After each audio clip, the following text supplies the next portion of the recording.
Hey, Professor Bullock, I am coming at you Sunday night. I have my laptop in front of me, my books. You're going to see a little bit of glare. But the topic that I chose to reflect on was going to be rights and health issues. So, the first question is, what impacted you most about the reading so far? For me personally, one thing that I can say is like how much stuff goes into making policy and law. It was overwhelming to read, and I kind of had an idea, but I really didn't know how much went into it. So that I've kind of taken a personal interest in and followed up with the healthcare reform, trying to figure out like why and how do these congressmen and the Senate, how do they make law? Like what makes them qualified? What gives them the right to decide who comes up with the final decisions on choices A, B, and C? Things like that I've taken a personal interest, so that's something that for me I'm going to be looking into more. The second question is, what has most changed your understanding of healthcare policy and law? For me, the most interesting, the thing that has changed my understanding is all the hard work that actually goes into it. I know as a healthcare professional, I can only vouch for what happens within my personal experience. So I don't understand fully the pricing scale and why it is the way it is, but it does make sense to know the financials of the company and what they can afford to pay.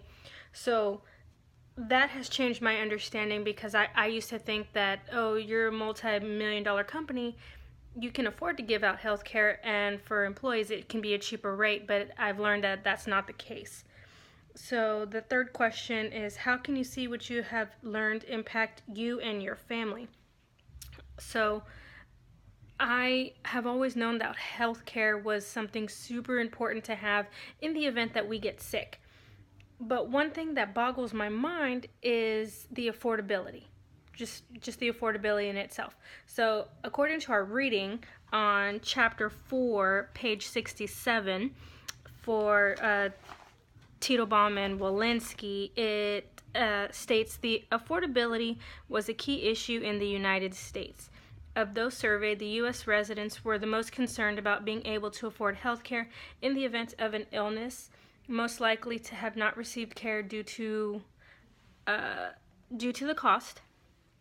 It's outrageous, the cost. And if you go back and read some of my comments for the discussions, just personal experiences, the cost, I can't get over it. How some people are turned down healthcare treatments altogether because of the affordability. One of the examples that I put was how my company was recently bought out by Select Medical, and it just changed our healthcare plan immensely. Like, I cannot believe how much has changed in the unaffordability that it is now. So that has impacted my family personally because our healthcare coverage is not up to par. It's not what it should be from what it used to be to what it is now.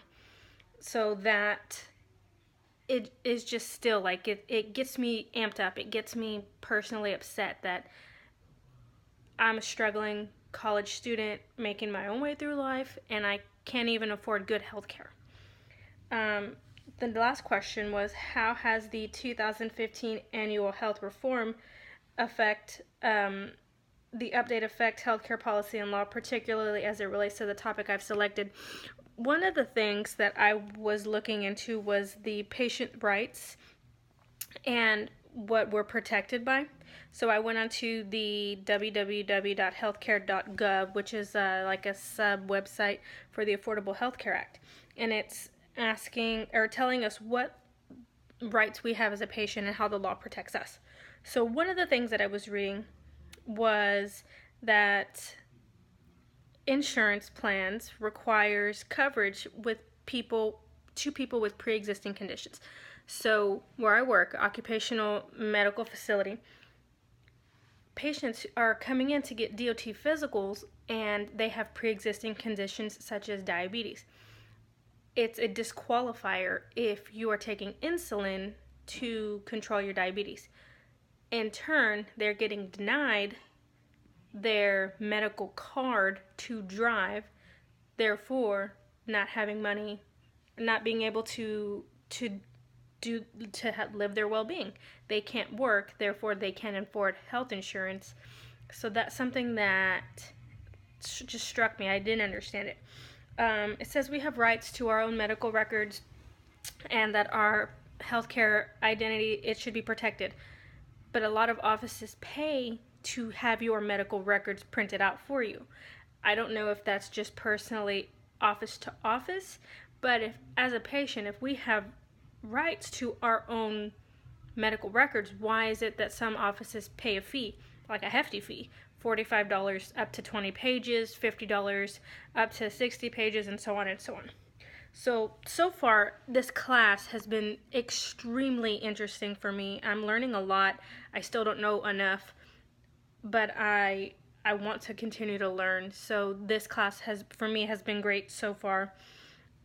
And I hope I did this assignment correctly, but I'm looking forward to what these next 2 weeks do have to offer and how much more we can discuss and learn together as a class. Thank you so much. Have a good night.